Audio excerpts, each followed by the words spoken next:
All right, RJ Boudreau here, president of the Michigan Wrestling Association, and wanting to talk with head coach of Warren Woods Tower Wrestling, Greg Mayer. Greg has been a teacher for 11 years and a coach for 22 years. And we just want to hear from him about some of his experiences he's dealing with over in Warren with his students and the need to return to sports competitively, to the need to start practice as soon as possible. So Greg, go ahead. Yeah. Hey, thanks, RJ, for taking the time. I can't imagine that, there's a more detrimental thing going on right now than the lack of sports, especially for the communities that we serve. You know, Sports is kind of the thing that help give kids goals and guide them. I just had a conversation with our guys the other day. I mean, it's been literally almost a year since I saw them and could get my hands on them and talk to them and guide them and mentor them. And some of these guys, they're not going to make it back. Like some guys they're no longer going to participate in the sport, and it has nothing to do with the pandemic, but more to do with the choices that they've made and the direction and the path that their lives are now on as a result of this halt of sports and more importantly guidance and role models and things of that nature. So from my perspective, that is, the kids are the ones losing in all of this more than anything. And to be more specific, some of the kids in the more vulnerable pockets of society, and those are a lot of the kids that I work with. So um, they need the guidance. Yeah, I think a lot of times in a sport like wrestling right now, we see kids that are kind of going outside of state lines to compete and do those things. And those you see those teams and then some of the more fortunate programs in the more maybe wealthy areas are able to do those things, but not every kid is able to do that. So like some kids can get private clubs and stuff like that going. Like, what's it like in your area? Well, for us, we have a couple kids that can do that, but the vast majority of our guys, that's not something that they can do, and so they're losing those opportunities. They're losing like I said, more importantly to me, we're losing that. They're making poor choices, and so without wrestling, and this is what I was telling our guys the other day. I said, your goals are a map.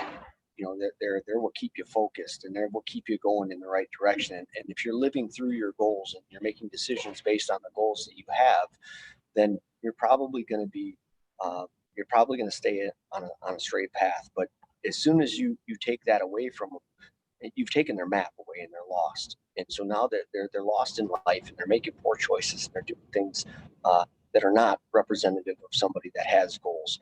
And like I said, for sports in general, and specifically with me and with wrestling, that's what these kids need. Without it, we're going to lose some of them to some poor decisions. Yeah, absolutely.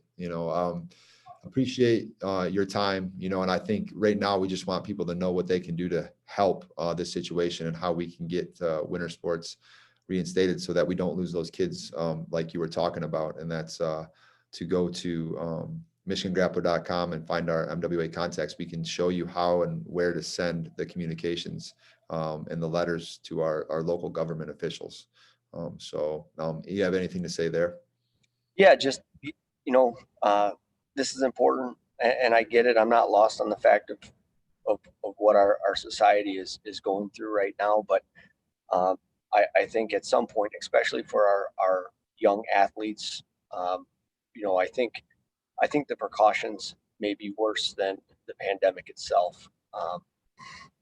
For them, and it's not a short term thing. Yeah, it's more about the long term. And like I said, some of these kids, we won't get them back, and maybe their paths have been altered uh, for the next 10, 15, 20, 30 years, as opposed to just this 12, 13 months that we've been dealing with the pandemic. And to me, that's the overriding issue, is that this this is changing lives, and it's not for the better. And these kids need their goals, and they need something to work for. And if you and other like-minded folks can get behind that and understand, um, get out there, contact your legislators, contact the people in our government that make these decisions. I don't know that they realize what it really looks like. And I'll tell you right now, I didn't really notice that until we got to be with our kids for a week or so.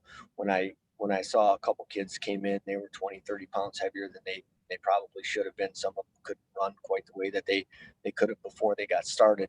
And those are the type of things I'm talking about. It's like, like I said, and if I'm being frank, some of those choices are, hey, listen, I can without the goals and things to work at towards wrestling, I could go get drunk, I can get high, or I can eat a bunch of bonbons and play video games. And that's unfortunately some of the choices these guys are making because they don't have this outlet to keep them guided and keep them focused on a path that is productive.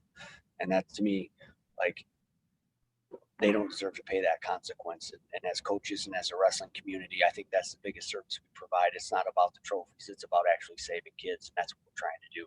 So if you can get behind that message, reach out and contact your legislators and let them know it's important we get these kids moving in a positive direction. Absolutely.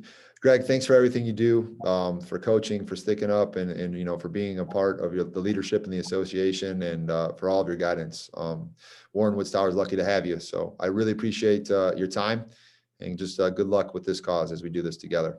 All right, man. Thanks a lot. You too. Let's keep up the fight. Let's do it for our kids. Thank you.